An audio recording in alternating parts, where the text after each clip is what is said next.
Hello, this is Ralph Brandt from the Fireside. I'm going to do something very different from my other YouTube videos. I'm going to present something of somewhat local interest to me. It's a building that existed when I was growing up near Mount Holly Springs, Pennsylvania. I had really thought that it was no longer in existence. And then it got called to my attention. In 2008, a coworker mentioned, "Do you know anything about that church?" And I responded, "I thought it was gone." And he said, "No, it's still there." That church is the Zion AME Church, Mount Holly Springs, Pennsylvania. It was built about 1868. But there is a tremendous story behind this that goes far beyond anything that many of us in the area knew. I'm going to read from a document and then at times diverge from it. Take a look at the picture. You could make a quick assessment that this is just an old building. But it is more than that. It is a church that probably has more historical significance than many of the magnificent edifices in the surrounding area. And Mount Holly has some impressive looking churches. The Mount Tabor Cemetery that is near the church is just as loaded with history. If anyone finds something inaccurate in this, let me know. It's the best information I have available as I write it and as I read it. I will digress at times and will talk about the environment as I saw it. Note that all of the pictures were taken by me. Some time ago, in 2008, one of my coworkers mentioned a small church in Mount Holly Springs and asked if I was aware of it. I said I was. I had thought it had been destroyed, and he mentioned that it was sitting there, but for deterioration of the weather, as it was when the services were last held there. I believe the last services were held about 1970. I have been unable to fix the date it was built, but we believe it was in the late 1860s. Harriet Gumby, one of the people involved, places it at about 1868, and that is probably the best source we have. No source or evidence I can find has refuted this information.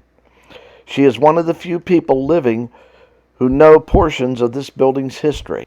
I was privileged to spend some time with her in early 2009. Let me just state, being able to talk with her for about a half hour was a privilege. I have been told there are newspaper articles about this church, but have not been able to find a single one. Let's face it, this piece of history on Smoky Row, the local name for this portion of Mountain Street in Mount Holly Springs, PA, would be easier for some to forget. But this group of people, this congregation was there, and they were a viable part of the community. There is a second unrelated church on Baltimore Avenue that dates back to the same time and is now a resident. My understanding is it was the site of both Baptist and Catholic church services. That these two churches are not recognized as part of the town's history is to the discredit of the town and the historic community. I'm showing a map. Cedar Street turns southeast off Mountain Street, just past the Mount Holly Springs borough line. The church is on Cedar Street, which looks more like a rural road than an in-town street. Technically, it is not in Mount Holly. It is about 80 yards outside the borough, and I am not sure that this technicality was used to ignore the church. This church is as much a part of history of the town as if it were on the corner of Pine and Baltimore Streets, the square. It is an AME, African Methodist Episcopal Church, that was built about 1868, as we noted above. It predates all but the oldest churches in town. The notations on the map show the locations of the church, cemetery, and homestead. There was a homestead there. This church and the surrounding black community were founded by a group of freed slaves that came north from the Roanoke, Virginia area a few years after the War of the Rebellion. For the historically challenged, that war ended in April 1865, and for political correctness, to not offend those who raised the rebellion that caused over 1 million deaths, it is now called the Civil War. Although the rebels' cry was states' rights, the real reason for the secession was to preserve slavery, promoted by Southern Democrats. Although the Northern reason for the war was to preserve the Union, the end of slavery was a good byproduct. Unfortunately, about 25 years after the war, the same Southern Democrats began a plan to bring the freed slaves and their descendants back into slavery through segregation, disenfranchisement, and Jim Crow laws passed by the descendants of those who sought earlier to preserve slavery. I will note here that the location these people came from is in question, and some may not have been from the Roanoke area. They settled on Mountain Street at the edge of Mount Holly Springs, Pennsylvania, about 250 air miles north of Roanoke and about 30 miles north of the Mason-Dixon line. They traveled a long distance to settle here, and nobody has been able to provide a reason for this place of settlement. Let me state, there are far better tracts of land to settle within 30 miles of Mountain and Cedar in Mount Holly. This was led by Reverend Elias Parker, who is a Civil War veteran and is buried in the cemetery. One of the later pastors was Lena Parr from Chambersburg, who pastored for 20 years. She was from Chambersburg, PA, and died in 2008 at over 100 years old. The last pastor was Kennard Wallace. As a young boy, I was attending with my parents tent meeting at Greenwood in Pond Bank, Pennsylvania, between Gettysburg and Chambersburg. Lena Parr preached several times in those tent meetings. Yes, in about 1953, a female black preacher was welcomed to fill the pulpit in a Pentecostal tent meeting, but was not in many other church settings. Also, I attended many Oral Roberts tent meetings in the 1951 to 58 time frame and saw more than a few black pastors sitting on the platform in those meetings, and there was no segregation of the congregation except in those towns and states that required it, and the colored sections then were cut front to back in better seating. One could complain about this, but Oral tried to live by the law and yet do what was right. Billy Graham did essentially the same things. At one place where it was illegal for a black to be in church with whites, Oral designated 3 of 16 nights for blacks and requested that whites not come on those nights to avoid blacks from being arrested. Even white pastors were told, "Do not come." Unfortunately, the church has too often been the arm of repression. Harriet Gumby's parents were Harry N. Gumby, born 1892, died 1885, aged 92 years, and Harriet N. Gumby, born 1891, died 1974, aged 82 years. The soil in this area is not the richest in the state. It is somewhat sandy, but it is good enough soil that with hard work and some skill can be used to grow enough to feed a family and have some left to sell.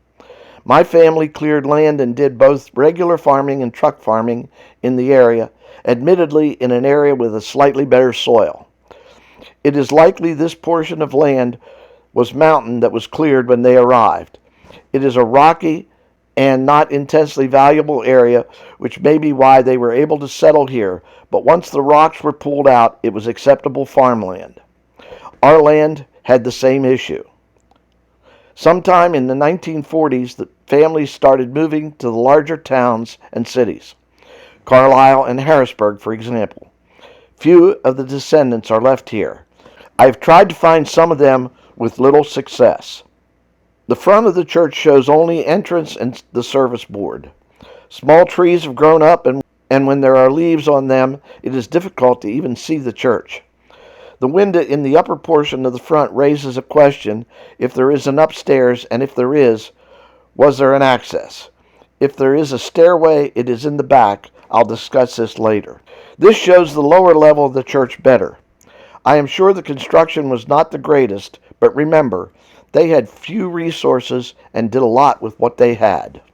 An estate hetrola sits in the middle of the building. It was a wood or coal burning stove that had a solid firebox and made a lot of heat. I would guess it to be in the 35,000 BTU per hour range when heavily fired. My home was partially heated with one of these in the 1940s through 50s. A new Hetrola had a sheet metal shield with vents at the bottom, on the top, and around the sides near the top that was spaced about 3 inches from the heavy cast iron firebox. This made it safer than the pot-bellied stove that had the exposed iron firebox that could easily start fires if something combustible was too close. The sheet metal got very warm, but it stayed cool enough to not burn someone who came in touch with it. The fin top was a fantastic place to dry wet gloves and hats when coming in from sledding or making snowmen. The one in the church, for some reason, is missing the sheet metal cover, and it is possible that was what they could get. The name, however, is visible on at least one of the pictures, evidence that the brand name was one the manufacturer was very proud. It was cast in the door. The grate in the Hetrola was constructed heavy enough to handle the hotter fire of coal as well as wood. I was unable to find any evidence of coal being used, so I am reasonably sure this building was heated with wood. This would have been consistent with the mountain location where wood was plentiful. Some of that wood may also have come from the clearing the land. This picture shows the pulpit with the Bible open.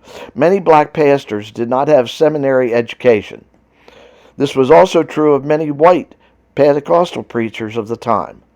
But based on experience, having been in services with both, many of them were well versed in the Scriptures and above all had a love for God and the people. Many of them were not paid, or they were part-time pastors who worked a secular job and were compensated some for their pastoral work. One of the last pastors of this church was a woman in a time when many mainline churches were still wrestling if women should actually be allowed in the pulpit. That contention continues to this day in some denominations. I attended a church in the Chambersburg area at one time and remember a black female pastor from the area who preached several times in our church in the 1950s who was in fact this woman. Based on my rough measurements, the seats in the church would each hold about 7 people. The total seating capacity is somewhere between 120 and 150. There are no game rooms, Sunday school rooms, nurseries, and the like. These people came together to worship God. The typical Sunday morning service for a church like this would have been between 2 and 3 hours, not a 1-hour meetingette. They would have been singing, praying, and preaching. As I mentioned, the pastors frequently did not have lots of education, but they lacked nothing in enthusiasm.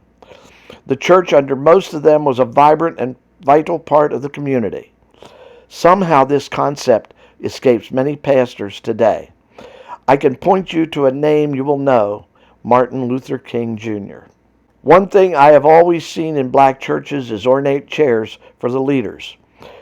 I don't see this as wrong in any way, but I look for things that are different when I go into a church. It was a way to honor the man or woman who presented the word, and when done right with the right motivation of the leader, it is scriptural. Conversely, the chairs for the pastor in the backwoods white church might have even been a folding chair or a short pew. In tent meetings, a plank wooden bench seat with a back was usually used. The concept in the Pentecostal churches was the pastor should be no better than the congregation. Both concepts, honoring the one who brings the word of God and that he and she are not better than anyone else, are both valid, and if not taken to distraction, are good. As an aside here, I attended a backwoods Pentecostal church about 30 miles southwest during the 1950s. Although the congregation was nearly all white, we did have Afro-Americans and Hispanics who attended from time to time. They were welcome. We didn't have any program to go out and recruit specifically to increase black membership any more than whites in the area. We would invite. If someone wanted to come, fine. I think if our pastor at the time were asked about it, he would have said something like this: why wouldn't they be welcome? And be confused about why anyone would even ask such a stupid question. We never visited the AME church here, but on the other side, we rarely visited other churches because we were involved with our own church. I have never heard the church discussed, but had they asked for any help in some way, I know what my parents' reaction would have been, to help if we could. I can remember the reaction of my parents when they learned Oral Roberts had to conduct separate services for blacks in several southern states or risk arrest of the people who came in his staff. They were angry that there had to be separate services. I saw this firsthand. I remember being in one of those locations and hearing Oral ask whites to not come to the nights assigned for blacks because the local officials had threatened to arrest blacks if there were any whites in attendance. In essence, the white person attending would put the blacks at risk. He established black sections in meetings only where that was the local law that required it. He bowed to those laws only when people would be put at risk of legal action. My dad helped with setting Oral's tent several times and got to know Bob Steele, the man who handled that. Bob expressed concern that the local officials would target blacks for arrest if they could find a violation. One white person in attendance or sitting in a black section could have caused arrest of the blacks. These evil laws generally had penalties only for the blacks. I do not believe separate is ever equal, but as I remember the black sections, they were scattered over the tent and had a sampling of ones with very good seats, and as I remember, they were generally as full as the white sections. I think Oral's team tried to bring as much fairness as possible into the situation that was blatantly and inherently unfair. I couldn't get a good picture of the piano, but it is a standard upright of the time. I believe it is a player piano. This was not unusual, and some churches had a small collection of rolls for it so that somebody relatively untrained could provide music. Over the years, backwood churches have used various media to provide music, including player pianos and more recently cassette recordings, MIDI players, and now MP3. These were more likely to be creative and use the technology available than the larger and more sophisticated churches. I was a part of over a dozen of these churches over the years, and looking back, about 1/3 of them are no longer being used for services. But if I look at the impressive structures in many towns, that percentage holds. Mount Holly Springs has 3 impressive buildings that once housed churches that are now apartments, about the same percentage as the smaller churches. I can find impressive church buildings that now house an architectural firm, and in one town in northern PA, to our discredit, an X-rated theater. The church has a reed-type pump organ in addition to the piano. These are usual instruments for a small country church of the era. Few of these had the money for a pipe organ or the space to put it. These instruments were not terribly expensive and provided good tone. Today, many black churches use electronic organs and keyboards. Interesting to me is at one time the choice of organ, and still is to some degree, was the Hammond B3, which also was frequently used in roller rinks. It had a richer tone quality than the pump organ. If you have a chance someday, tune in on a TV of a black service where the organist works with the pastor while he is preaching. It is impressive, and I think it adds to the sermon. And listen to the Word of God as it's presented. We talk about multimedia presentations and how effective they are, but when it comes to presenting the gospel, we throw out some things. These congregations have not. I have a picture of a similar pump organ at the Rock Chapel that is located 12 miles from this site. The pictures of the Rock Chapel show some similarities, the gas lights, etc. Rock Chapel was constructed of stone by a congregation that probably had the skills to do stone construction. The AME church was constructed by a congregation that had woodworking skills. If you look at the button called stops, you can see the printing on them. It is in a fancy font, but many are readable on the raw image pictures in spite of the age and exposure. These pictures were taken with a Nikon D80 with a Tamron 70-300 lens through a broken window. As I was taking the pictures, I remembered the line, "I can see an angel peeking through a broken window pane," from Stuart Hamlin's This Old House. I am far from an angel, but I felt as I took these, I was doing a good thing. That is how all but a couple of these were taken, and the others were taken through a small crack in the door. The distance in this picture is approximately 20 feet, thanks to Nikon and Tamron. Let's take a look at the construction. This shot shows the back of the church. The organ is just on the other side of the wall. I showed this picture for perspective. This view shows the church was originally a notched log structure. See the segment in the yellow box. The ends of the two logs of the side of the building can be seen, and the log at the back wall is between them. The original logs were laid and the cracks were filled. This construction is hard work and needs someone who has woodworking skills. Most likely these were ex-slaves who acquired those skills on a plantation. They creatively applied these skills to what they had available. Later, the building was covered with weatherboard. It is unusual to see this as well. I have actually looked for a place that shows this use in other documents. I found it here.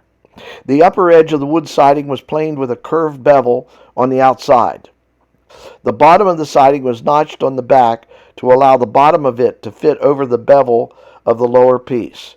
It made a tighter seal, and water from higher boards was diverted away so it did not go into the joints and rot the wood. This extended the life of the wood even without paint. This kind of wood siding was used in many homes in the area as well. The home I was born in, near Hunter's Run, about 3 miles from the AME church, and the one my aunt lived in nearby, had the same siding. Along the middle of the back wall, someone has removed a portion of the stone wall. I have no idea why, possibly to gain access to the crawl space under the floor. One thing that does not make sense in this, it was done relatively recently since the church was not in use. Here, along the one side, a missing piece of weatherboard along the right side of the building reveals the construction of the floor. The ends of the floor joists can be seen. They appear at first to be 4x6 beams, certainly robust pieces of wood, but they are placed on the side, not stood up, which gives more load-bearing strength. What initially appeared to be 4x6 beams are really logs that have a flattened face that lays on the wall, and the top surface was flattened to support the floor. The flooring can be seen on the joists. At first I thought the flooring was tongue and groove, but a second look at the pictures show what appears to be a grooved board that is really the floor, and a second board that is under it as a shim to level the flooring where the beams were not the exact size. This supports the theory that these were logs that were cut and placed, not sawed lumber. Flattening a log like this is hard work and requires some significant skill in the use of an adze.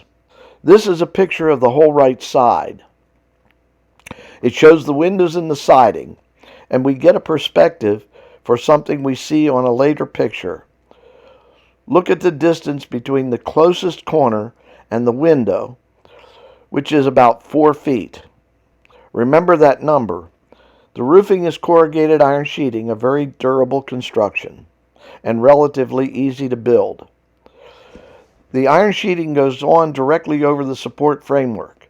If you've never been in a building with a tin roof, it is an experience in a rainstorm. The sheeting lays over the framework and forms drum heads that are over a foot square. They seem to amplify the sound of the raindrops. A slightly higher angle of this shows the roof vent through the roof. This was probably used during the summer to let out the heat at the top of the building. Note the picture of the ceiling inside that is below. This probably had some cover that could be put in place during cold weather. The two vents are not in line, so the air was vented into the attic and then vented from it. I am not sure how the heterola smoke was vented, although there is a pipe from it to the ceiling. This shows the ceiling vent and 2 other items in the ceiling in several places. The hooks in the ceiling were probably used to hang gasoline or kerosene lanterns to light the building. These were probably not used except for night services. I have pictures of a gasoline lantern that was used in another church in the area. This shows a gas light at the historic rock chapel I mentioned above. At one point I thought these hooks might have been used to hang a curtain, but inspection of the pictures of the ceiling above the pulpit shows another hook like this which would have been used for that light. The main portion of the church has no indication of electricity other than the light on the pulpit, but I found open wire on ceramic insulators, a typical wiring technique in the early 1900s. This picture is taken through a gap in the front door, which can be seen in an earlier picture of the front of the church. This clearly shows electrical wiring. I keep feeling I'm missing something.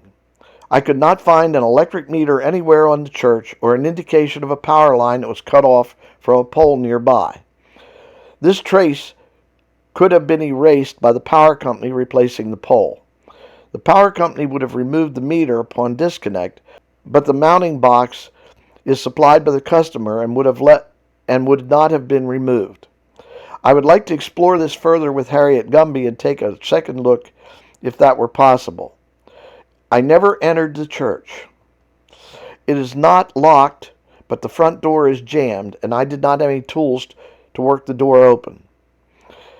Even if I had, I am concerned about entering without something to walk on, as the condition of the floor is unknown. It is possible there is a stairway to a second story inside the 4-foot space behind the wall shown in the next picture. I was home looking at pictures before I saw the significance of this picture. It shows the back wall of the church. I noticed the double doors. The entrance to the church is a single door. Then I realized the back wall of the main area is 4 feet from the outside wall. Note the point where the back wall meets the side wall right at the window. There is a room across this area that is about 4 feet deep. I am not sure what this was for.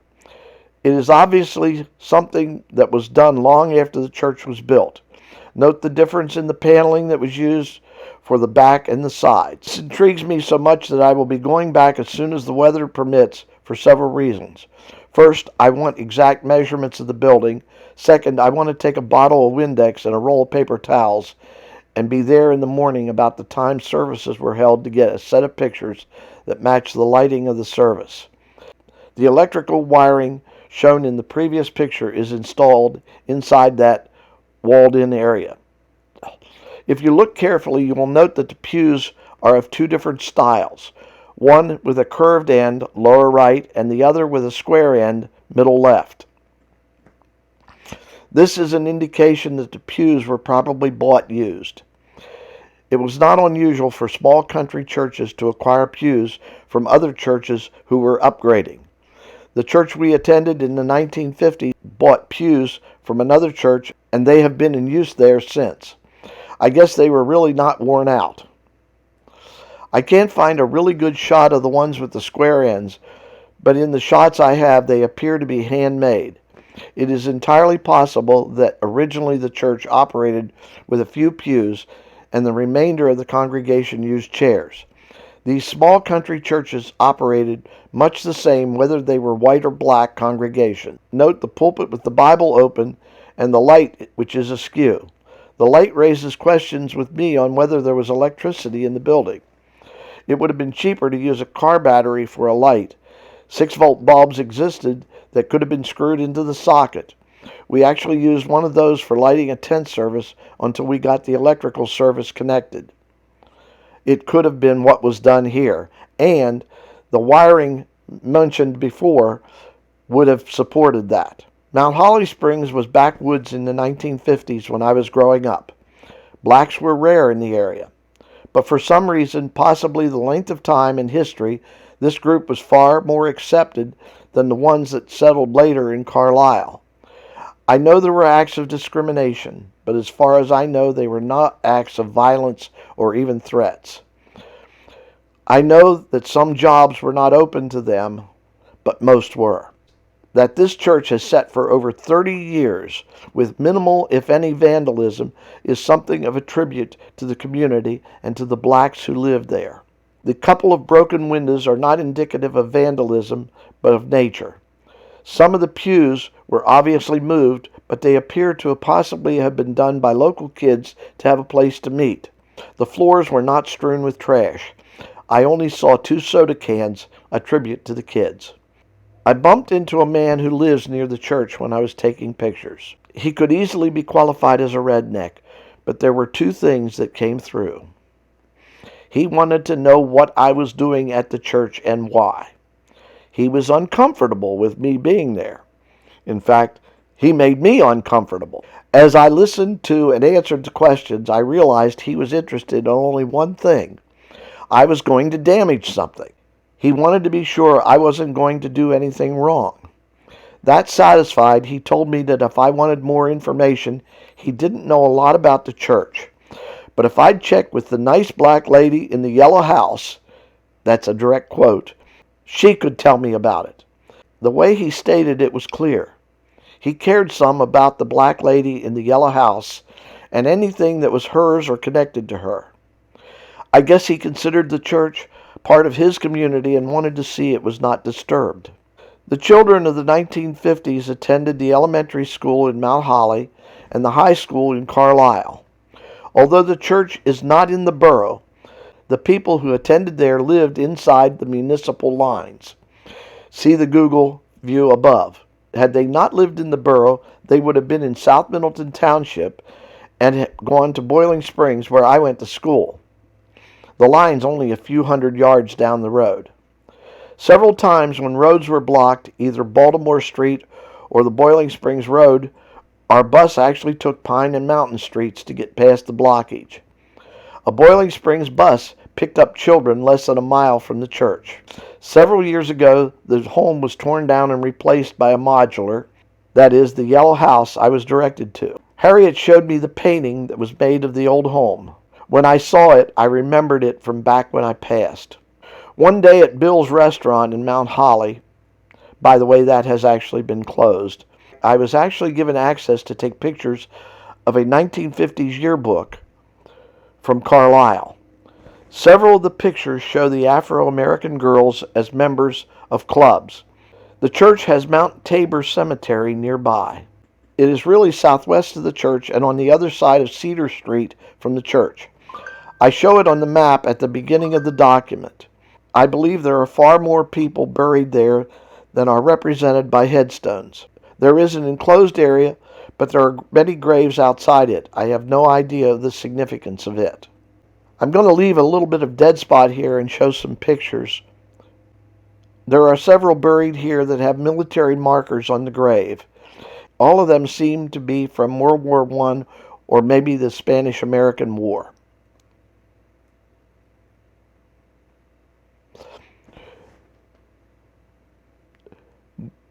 This stone shows Joseph Howard and Fanny Bird, who were born after this settlement was established.